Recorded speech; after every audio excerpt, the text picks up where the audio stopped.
A Rede USP de Rádio apresenta Esporte Acontece. O programa com personalidades do mundo esportivo.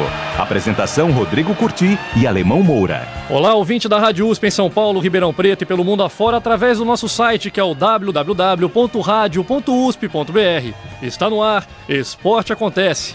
Hoje o programa é sobre esporte de aventura. Você fica por dentro desse assunto, principalmente sobre o trekking, com o empresário, montanhista, fotógrafo e grande aventureiro Fred Duclerc, que também comanda o aventurevida.com.br.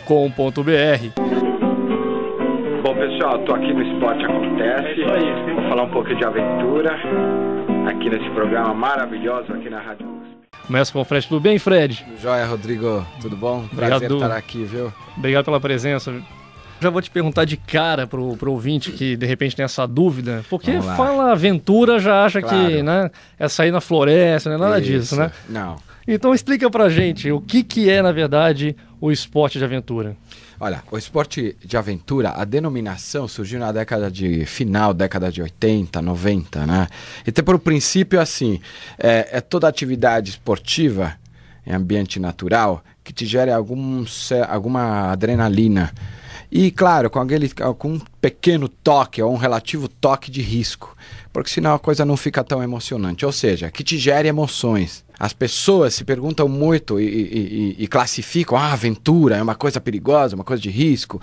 Depende. Se você se aventura com pessoas sérias, com uma empresa séria ou em lugares preparados, né, é o que eu chamo, aventure-se sempre de maneira segura, nunca de maneira exploratória, sem nenhum senso. Ou seja, tem que ter bom senso ali, né? E o Fred, qual que é o principal perfil de quem pratica os esportes de aventura? A maioria das pessoas que fazem o turismo de aventura, que eu chamo, né, ou turismo de montanha, ou ecoturismo, a maioria são pessoas normais como nós, ou seja, médicos, engenheiros, são profissionais da área de informática, ou seja, normalmente tem um pouquinho assim, aquela profissão que tem um pouquinho de estresse diário e tal, mas tem um perfil muito claro assim, são pessoas que têm sensibilidade, gostam de natureza, gostam de ver o sol nascer, gostam de se sentir exclusivo nesse momento. E no caso, na sua empresa, Aventura e Vida, você foca mais na questão do esporte de aventura, no caso do trekking, né?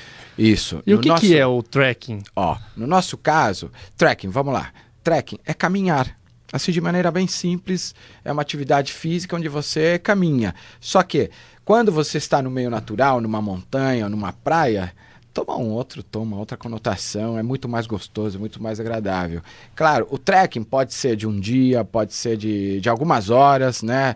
De 2 dias, de 4, 5 dias, ou de 15, 10 e 20 dias, para você entender mais ou menos. A natureza sempre esteve ao nosso lado, desde a origem do homem. Qual que é o melhor caminho para retomar, no caso, se for uma caminhada, for um trekking, que aí tem a ver com aventura, no caso, existe uma numeração, um ranking, vamos dizer assim, Fred, você explica melhor isso? Nível 1, 2... Nível de classificação de se aventurar. Existe. O que eu aconselho para qualquer pessoa que quer iniciar-se em trekking, primeiro, ela precisa se conhecer, saber entender os seus limites, a sua condição, né? Você nunca faria uma coisa que vai te trazer prejuízo. Então, se conhecer, se tem algum problema cardíaco, que é básico, ou algum problema postural, algum problema de alguma fratura, aí precisa tratar isso para poder iniciar. Tirando isso, todos estão aptos, desde que tenham essas condições mínimas. E assim, a progressão de nível, Rodrigo, é uma evolução. Normalmente as pessoas me procuram porque têm planos de subirem uma grande montanha como a Aconcagua, como o Huascarán, ou uma grande viagem numa caminhada de 10 dias na Patagônia. É o que eu falo para elas, é necessário se preparar. Primeiro, desejar muito essa viagem, desejar muito essa aventura. A partir disso, você se disciplina. A disciplina é importante. É importante para tudo, na verdade, né? Não só para o esporte, mas nesse caso é o melhor aliado. A preparação A preparação você cuidar do condicionamento físico, desde que tenha um plano progressivo, a evolução vem.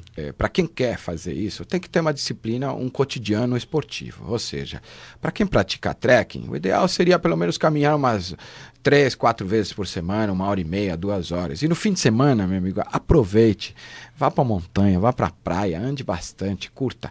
Claro, disciplina de condicionamento você precisa ter, você precisa treinar, você precisa se preparar. Não dá para dar na louca e amanhã eu vou caminhar 10 dias, 5 dias ou 1 dia. Senão você vai sentir toda uma dor muscular ali. Ô Fred, fala um pouco para a gente em relação ao tratamento que é dado pela sua empresa, né, para os novos praticantes ou para quem já pratica e gostou e quer fazer cada vez mais viagens, mais trekkings, enfim.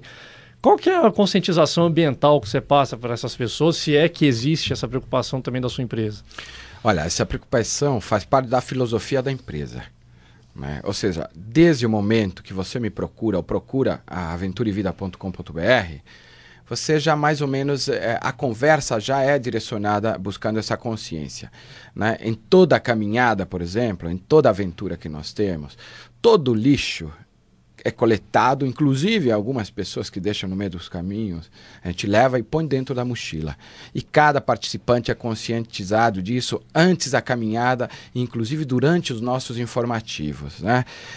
A gente participa de algumas iniciativas focadas no meio ambiente, principalmente preservação, o trabalho de reciclagem. Isso está eternamente no nosso cotidiano, né? Até porque é uma educação que você precisa passar para o adulto, mas principalmente para o adulto passar para a criança, né? Então não dá para ficar fora. A Associação Brasileira de Turismo de Aventura, que é a ABETA, ela tem um trabalho muito bacana junto ao Ministério do Turismo, que foca isso também. Ou seja, as boas empresas, as empresas sérias, as empresas comprometidas, não só com o turismo, mas sim com o meio ambiente, elas estão focadas nisso direto, Rodrigo. Bacana, Fred, bacana mesmo. Se eu tivesse que nascer de novo, seria em Minas, porque as montanhas mineiras são a coisa mais linda que tem. O Fred, para quem não sabe, cortando ele é chileno. Olha. Né? Veio para cá muito. Você tem uma história maravilhosa, né, Fred? E aí, queria nascer em Minas, mas nasceu no Chile, veio para o Brasil e conheceu esse Brasil todo já, praticamente. Você sabe que lá em Minas, minhas paixões são a Serra Fina, a região de Passa Quatro, Itanhandu, aquela região de Airuoca, aquela região perto de Itatiaia, inclusive, que é Itamonte, aquela pontinha ali que fica na divisa Minas, São Paulo e Rio de Janeiro. Aquilo é fantástico, gente. Ô Fred, fala pra gente, então, como é que é a questão do principal desafio que os praticantes têm para se começar a fazer um trekking ou um esporte de aventura? Seria a parte física, não? Eu nem sei se eu chamaria desafio, mas acaba se tornando a partir do momento, se você é uma pessoa que não está preparada, o espírito de superação talvez seja o maior desafio. Se você tem esse espírito, com certeza você vai conseguir, né? Então, a parte física acaba sendo uma consequência disso, né? E a evolução vem natural. Precisa ter disciplina, Rodrigo. Precisa gostar, precisa curtir, precisa desejar muito. O que eu falo sempre é desejar, querer. Se você quer, você vai. Ô Fred, mas assim, por exemplo, a gente estava falando sobre a Paula e o Paulo, falando que não, estamos sedentários, até porque tem a questão do trabalho, que, pô, a gente não coloca, não é o caso deles, por exemplo, mas muita gente coloca a questão do trabalho, horário, família, nunca tenho tempo para fazer nada. E aí, de repente, né, entra numa questão dessa de trekking, que você falou, pô, imagina você ficar 10 dias, fala, meu Deus do céu, eu mal tenho 2 horas para fazer uma caminhada aqui na USP, que é gigante, um belo lugar para você começar a caminhar. Como é que você trabalha essa questão de buscar uma determinação de alguém que te procura? Você